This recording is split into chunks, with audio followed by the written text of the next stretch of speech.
Hello everyone, कैसे हो आप सब। सबसे पहले तो अगर आप चैनल पर नए हो तो चैनल को सब्सक्राइब जरूर करें। आज हम सीखेंगे राग भैरव में स्वर विस्तार करना, आलाप बनाना और तान बनाना। अलंकार की वीडियो में डाल चुका हूँ ऑलरेडी।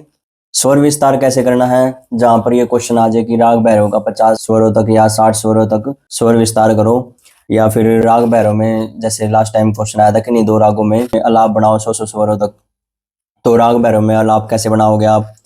और राग भैरव की विलंबित और द्रुत ख्याल में जो तान आएंगे 16 मात्रा की 32 मात्रा की जितनी बनानी है वो कैसे बनाओगे। तो देखो, राग भैरव का परीक्षा आपने लर्न कर लिया होगा, मैंने डाली हुई है वीडियो।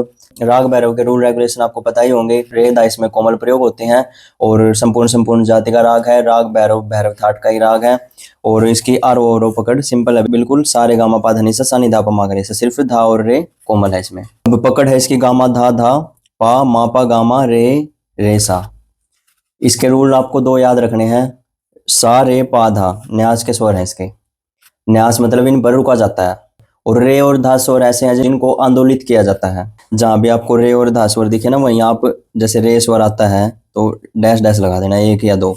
जहां भी धा आता है ये आंदोलन होता है, आंदोलन करना होता है, बार बार इनका प्रयोग करना।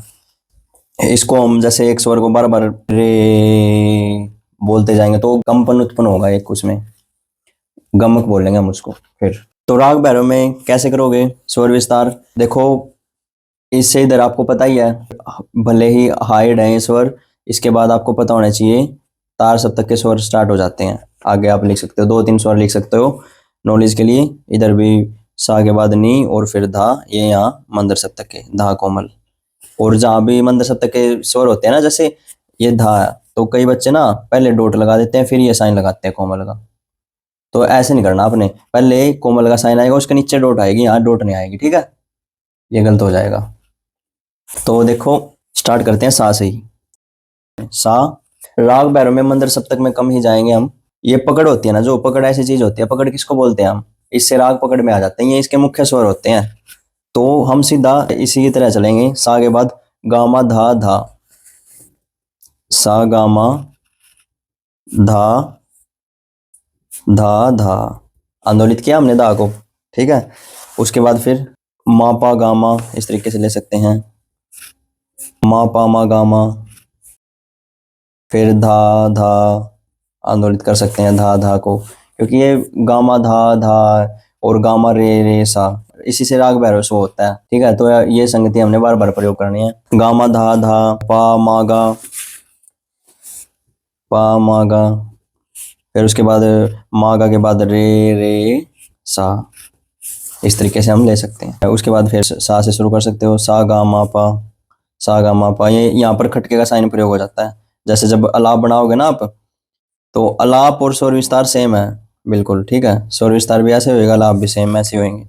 तो फिर उसके बाद गामा रे सा, गामा रे, ये जहाँ भी आप ये करोगे ना, गामा रे आए ना, तो आंदोलित करना ही करना है आपको। धा भी आपको आंदोलित करना है हर जगह, ठीक है। धा तक जाकर हम वापिस आ रहे हैं सा पर, देखो बार बार सा गामा पा गामा रे सा, है ना। उसके बाद हम ले सकते हैं रे पा। अब देखो उसमें अलाप का जो क्वेश्चन आया था आपका कि मींड खटके के साइन दर्शाते हुए अलाप क्रिएट करो, तो अब देखो हमने रे के बाद डायरेक्ट पा लिया है इसमें, तो ये मींड होगी सीधी। तो रे पा गामा रे सा, ये लेते रहो बार बार, गामा धा गामा रे सा, घुमा फिर आगे इधर उधर स्वरों को, बस भैरव राग में यही शो करना आपने। फिर उसके बाद दोबारा वही ले सकते हो, सा गामा, देखो फिर मैंने वही ले लिया, सा गामा धा धा पा पा। अब देखो यहाँ पर इसमें पा न्यास का स्वर है, पा पर हम रुके हैं बार बार, पा पा, फिर वही धा धा, आंदोलित करते रहो। फिर उसके बाद धीरे धीरे आगे बढ़ो, नी सा पर जा सकते हो, नी सा, तार सप्तक में आ गया। अब हम सा रे, यहाँ पर भी रे आ गया ना, रे सा, वापिस आओ अब सा नी धा धा, जहां भी रे और धा दिखे वहां कोमल लगाना आपने, ठीक है। अगर रह भी जाए तो ये मैं सोचना कि गलत है,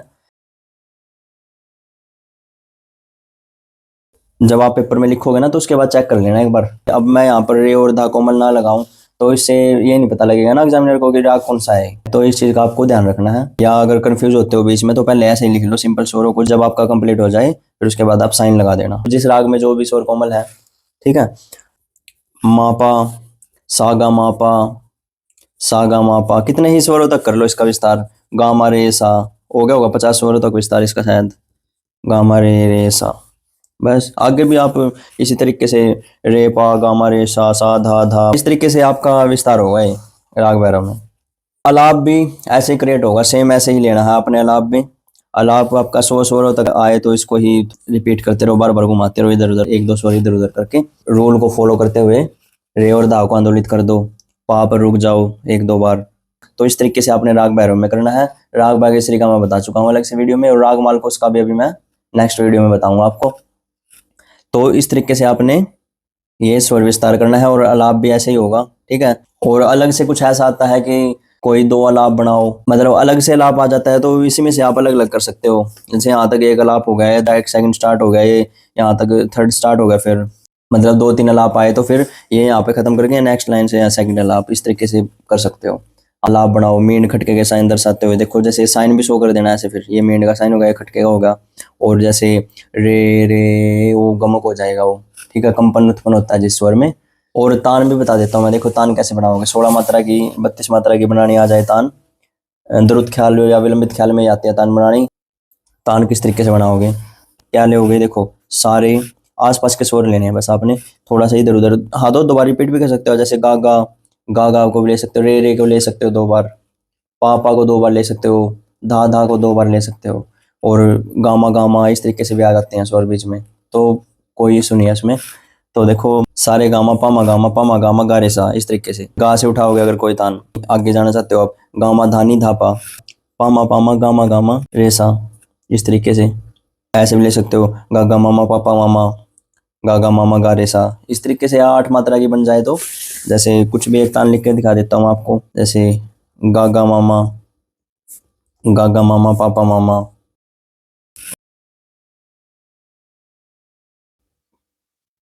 गामा पामा गा रे सा कर सकते हो, या फिर सा को ऐसे कर सकते हो, सा डैश डाल के सा भी लिख सकते हो यहाँ पर।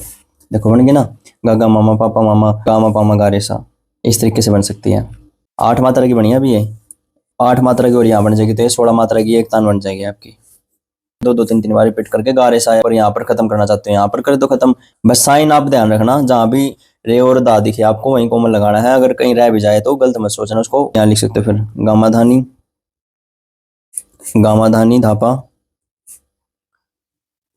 मापा मापा मानी धापा, इस तरीके से भी हो सकता है, मापा मानी धापा।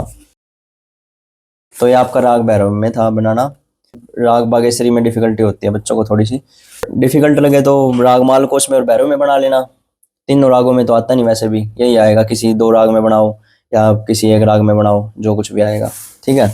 जिसको जो राग मुश्किल लगे उसको आप स्किप कर देना, कि नहीं 2 रागों में सीख लो अच्छे से, लेकिन आएंगे प्रैक्टिस करने पर। ये नहीं कि ये वीडियो देख ली इसमें समझ लिया ठीक है अब सीधा पेपर में बनाएंगे हम, ऐसा काम मत करना। इनकी बार बार प्रैक्टिस करनी पड़ेगी आपको, और देखना लिख लिख के फिर वीडियो से मैच करना, ठीक है क्या हमारा गलत तो नहीं है। और फिर भी आपको कोई डाउट लगे तो आप कमेंट करके पूछ सकते हो। और ये रे तार सब तक आएगा यहाँ पर। वीडियो अच्छी लगे तो लाइक शेयर और कमेंट जरूर करना। Thank you.